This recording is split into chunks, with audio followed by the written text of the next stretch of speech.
Welcome to student foundation. तो आज हम कक्षा 7 की पूर्णांक का अध्ययन करेंगे। और पिछली वीडियो में हमने आपको पूर्णांक के बारे में बताया था। पूर्णांक के योग के जो प्रगुण थे वहां तक हमने बताया था, आप लोग पिछली वीडियो में देख सकते हैं। तो आज हम पूर्णांकों के व्याकलन के बारे में बताएंगे। और आप लोग जानते होंगे कि व्याकलन में घटाना होता है, तो इसमें हम बताएंगे कि कौन कौन से प्रगुण ऐसे हैं जो कि व्याकरण में प्रयुक्त होते हैं और कौन कौन से प्रगुण ऐसे हैं जो व्याकरण में प्रयुक्त नहीं होते हैं। तो आइए हम लोग पढ़ते हैं पूर्णांकों का व्याकरण। पूर्णांकों का व्याकलन करते समय, घटाते समय हम लोग देखते हैं कि सिर्फ एक ही प्रगुण यहाँ पर प्रयुक्त होता है, जिसका नाम संवरक प्रगुण है। संवरक प्रगुण क्लोजर प्रॉपर्टी है। संवरक प्रगुण में क्या होता है कि यदि हम दो पूर्णांकों का अंतर करें और हमारा जो रिजल्ट आए या डिफरेंस आए या अंतर आए, जैसे क्या है कि 9 है, इसमें से 5 घटाए और हमारा 4 आ गया। एक पूर्णांक 9 एक पूर्णांक है, 5 भी एक पूर्णांक है और हमारा अंतर 4 आया, 4 भी एक पूर्णांक है। तो हमने यही संवरक प्रगुण में यही होता है कि अगर दो पूर्णांकों का हम लोग अंतर करें और अंतर अगर हमारा पूर्णांक आता है तो वहां पे संवरक प्रगुण लागू होता है। ऐसे आइए हम लोग एग्जाम्पल और देख लें। जैसे क्या है कि यहाँ पे -9 है और -10 करना है और इसका अंतर हम लोग देखते हैं कितना होता है। -9 और -10 -19 हो जाएगा। चूंकि -19 भी एक पूर्णांक ही है, इसलिए हम कह सकते हैं कि पूर्णांकों के व्याकलन में हमारा संवरक प्रगुण लागू होता है। आइए हम लोग पूर्णांकों के व्याकलन में ही क्रम विनिमय नियम का प्रयोग करके देखें कि रिजल्ट कैसा आता है। अगर रिजल्ट सेम आएगा तो हम लोग समझ जाएं कि विनिमय नियम लागू होता है। अगर सेम नहीं आएगा तो वहां पे क्रम विनिमय नियम लागू नहीं होता। जैसे क्या है, दो संख्या रहते हैं, जैसे 9 है -8, 9 - 8 करेंगे तो यहाँ पे 1 आएगा। और क्रम विनिमय नियम में हमने बताया था कि अगर हम दो पूर्णांक हमारे पास हैं और अगर हम लोग क्रम को इधर उधर कर दिया जाए, यानी कि अगर पहले 9 लिखा गया, इसमें से 8 घटाए, अगर 1 आ गया, तो अगर फिर 8 में से 9 घटाए फिर 1 ही आ जा रहा है, तो वहां पे हम लोग का क्रम विनिमय नियम लागू होगा। जैसे क्या है कि अगर हम 8 में से 9 घटाएं तो हमारा आएगा -1, यानी डिफरेंस हम लोग का अलग अलग आ रहा है, तो यहाँ पे क्रम विनिमय नियम लागू नहीं होगा। तो पूर्णांकों के व्याकलन में सिर्फ संवरक प्रगुण लागू होता है और कोई भी ऐसा प्रगुण नहीं है जो कि लागू होता है। आइए हम लोग पढ़ें पूर्णांकों का गुणन। तो पूर्णांकों के गुणन में,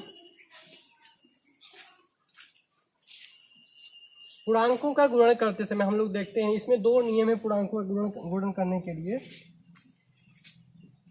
पहला है, जैसे पूर्णांकों का गुणन हम लोग कर रहे हैं तो अगर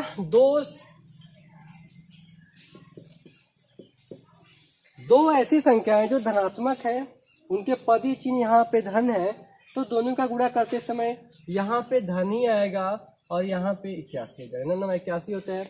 अगर यहाँ पे -9 गुणिये -9 अगर हम लोग कर दें तब भी हमारा माइनस और माइनस का गुणा प्लस हो जाएगा और यहाँ पे 81 हो जाएगा। अगर यहीं पे एक माइनस है और एक प्लस है तो हमारा माइनस आएगा, -81 आएगा। इसी तरह 9 गुणिये अगर -9 करेंगे तब भी हमारा -81 आएगा। तो पहला रूल अगर हम बता दें कि यदि दो धनात्मक या दो ऋणात्मक संख्याओं का गुणा होता है तो जो हमारा गुणनफल आता है वो हमेशा धनात्मक आता है। और अगर दो विपरीत चिन्ह वाली संख्याओं का गुणा होता है, दो विपरीत अंकों का अगर गुणा होता है तो हमारा ऋणात्मक आता है। जो हमारा गुणनफल होता है ऋणात्मक आता है।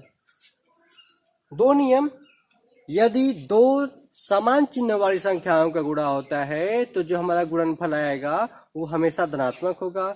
और अगर दो विपरीत संख्याओं वाली संख्या का गुणनफल होता है तो जो हमारा गुणनफल आएगा वो ऋणात्मक होगा। ध्यान दीजिएगा आप लोग, ये हमारा नियम 1 और 2 था। आइए हम लोग देखते हैं इसमें कौन कौन से प्रगुण लागू होते हैं और कौन कौन से प्रगुण नहीं लागू होते हैं। तो पहला संवरक प्रगुण है, और संवरक प्रगुण मैं बता दूं कि यह लागू होता है गुणन की प्रक्रिया में। संवरक प्रगुण का मतलब यह है कि अगर दो पूर्णांकों का हम लोग गुणनफल करें तो जो हमारा गुणनफल आएगा वो भी अगर पूर्णांक है तो हमारा संवरक प्रगुण लागू होगा। यानी कि अगर हम लोग 8 में 9 का गुणा करते हैं और 72 आता है तो 72 भी एक पूर्णांक ही है, 8 भी एक पूर्णांक है, 9 भी एक पूर्णांक है और 72 भी एक पूर्णांक है। एक और एग्जांपल मैं ले लूं, -10 में अगर हम लोग गुणा करते हैं 8 का तो यहाँ पे जो हमारा रिजल्ट आएगा -80 आएगा, और -80 भी एक पूर्णांक है। इसका मतलब कि संवरक प्रगुण लागू होता है पूर्णांकों के गुणन में। आइए अगला प्रगुण देखते हैं हम लोग, हमारा है क्रम विनिमय नियम। क्रम विनिमय नियम, तो क्रम विनिमय नियम में हमने बताया था कि क्रम विनिमय नियम में अगर संख्याओं को किसी भी क्रम में लिखा जाए तो अगर उनका गुणनफल सेम आता है यानी एक ही आता है तो हमारा वहाँ पे क्रम विनिमय नियम लागू होगा। क्रम विनिमय नियम आइए देखिए हम लोग, जैसे क्या है -9 गुणे -8, अगर ये लिखा गया है बराबर -8 से गुणा प्लस हो जाएगा, 9 72 हो जाएगा।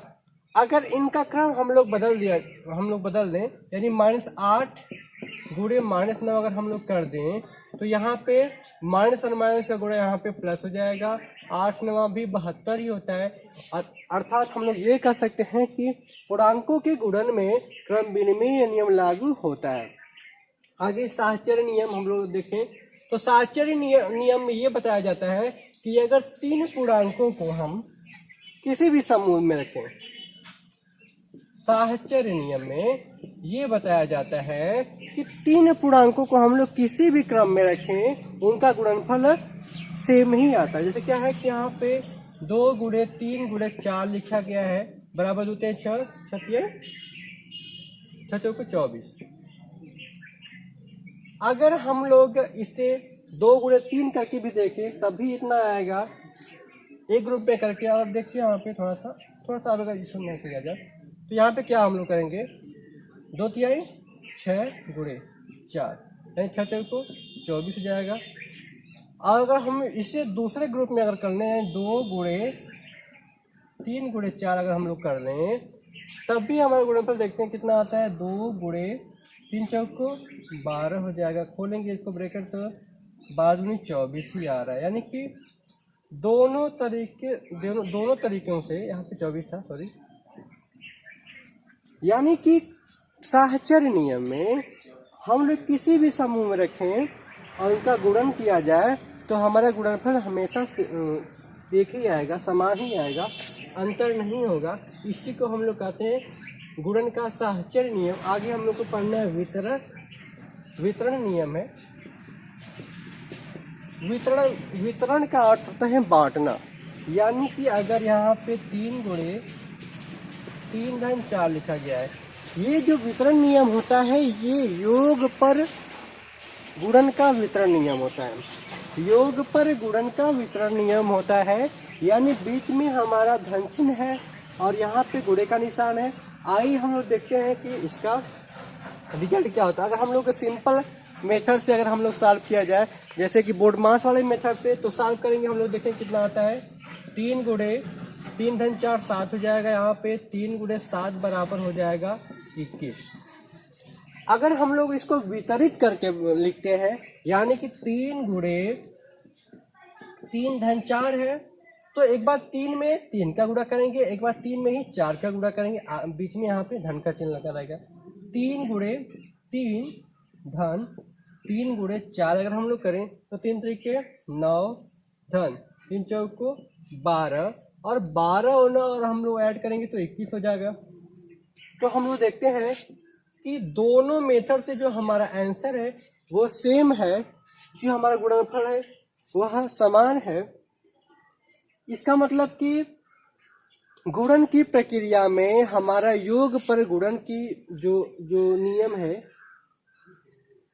जो हमारा योग पर गुणनफल योग का वितरण नियम जो है वो हमारा लागू होता है। तो ये हमारा वितरण नियम हो गया। आगे है गुणात्मक तत्समक।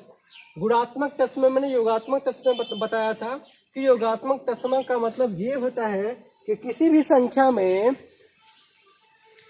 क्या जोड़ा जाए कि उसका जो मान है वो बदले नहीं। तो मैंने बताया था कि योग का जो तत्समक अवयव होता है वो शून्य होता है, लेकिन गुणन का तत्समक अवयव 1 होता है। गुणन का तत्समक अवयव गुणन का तत्समक अवयव जो होता है वो 1 होता है। यानी एक ऐसी संख्या है जिसका किसी भी संख्या में गुणा किया जाएगा तो उसका जो मूल मान होगा वो बदलेगा नहीं, बल्कि वही रहेगा। जैसे क्या है कि यहाँ पे 10 है, 10 में 1 का हम लोग गुणा किए तो 10 ही आएगा। इसका यानी कि मूल जो मान है वो बदल नहीं रहा है। कितनी भी बड़ी संख्या हो, इसमें 1 का गुणा किया जाए तो इसका जो मूल मान है बदलता नहीं है, बल्कि वही रहता है जो कि यहाँ पे पहले है।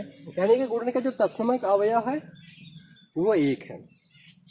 आगे हम लोग पढ़ें तो गुणात्मक प्रतिलोम। प्रतिलोम का मतलब उल्टा होता है, और हमने बताया था योगात्मक प्रतिलोम में, योगात्मक प्रतिलोम करते समय उसका पदीय चिन्ह बदल दिया जाता है। अगर +2 है तो उसका योगात्मक प्रतिलोम -2 हो जाता था, लेकिन गुणात्मक प्रतिलोम में ऐसा नहीं होता है।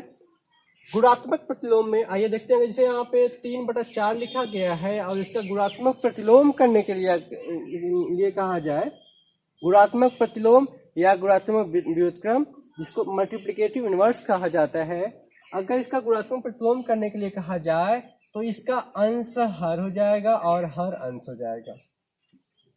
यानी कि अगर इसका गुणात्मक प्रतिलोम करेंगे तो 4/3 हो जाएगा। अगर यहाँ पे -3/8 लिखा गया है, इसका गुणात्मक प्रतिलोम करने के लिए कहा जाए तो यहाँ पे 8/-3 या -8/3 भी लिख सकते हैं। तो आज की वीडियो में बस इतना ही। धन्यवाद।